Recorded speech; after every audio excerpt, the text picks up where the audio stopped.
A first-of-its-kind college football season makes it to the final two, and here we are left with Notre Dame and Ohio State as we welcome Eric Hansen, co-publisher of Inside ND Sports. Eric, we've been previewing the Irish all season long. Seems fitting we do it one last time. And I just want to start with a moment. A season unlike any we've seen, a postseason unlike any we've seen.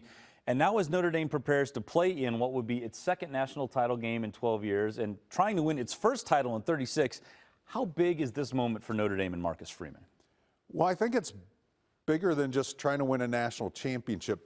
When we got to the end of the Orange Bowl, the semifinal, it felt like this isn't just some weird, lucky, magical outlier year. This felt like this could be the beginning of something for Notre Dame, a new beginning for Notre Dame.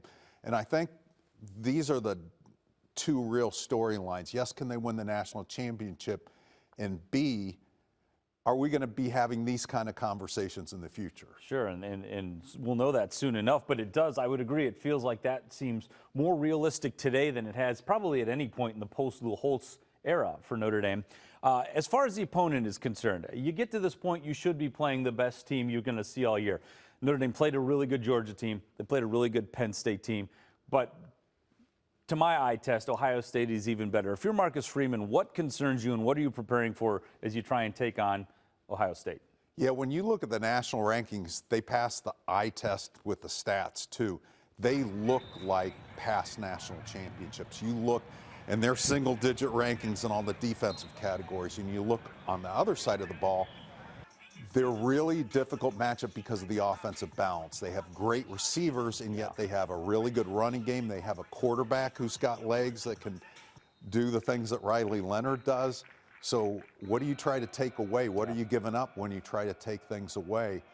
And they do a lot of the same things Notre Dame does. They're good on fourth down. They're good in the margins. Those are battles Notre Dame's going to have to win. The one thing where Notre Dame maybe have an advantage in that area is turnovers. Notre Dame has been a much better team in turnover margin all year. They have, and ironically, they lost the turnover margin against Penn State, and for the long time, that looked like it was going to be the sticking point until Christian Gray gets the interception. You can't put a stat on clutch, but the Irish have been clutch, particularly in these last two playoff games. Is there something special about this team? I don't know that we have a long enough show to talk about it, but let me isolate one thing. It's that Marcus Freeman doesn't just talk about the next man, and he lives it. The kids practice for this, and they're ready for their moments. You look at the guys that stepped up in the Penn State game, and you're like, on the line for sure. Right, and on the offensive line, Jaden Greathouse, who's kind of had a quiet, Christian Gray, who's a guy on a redemption mission.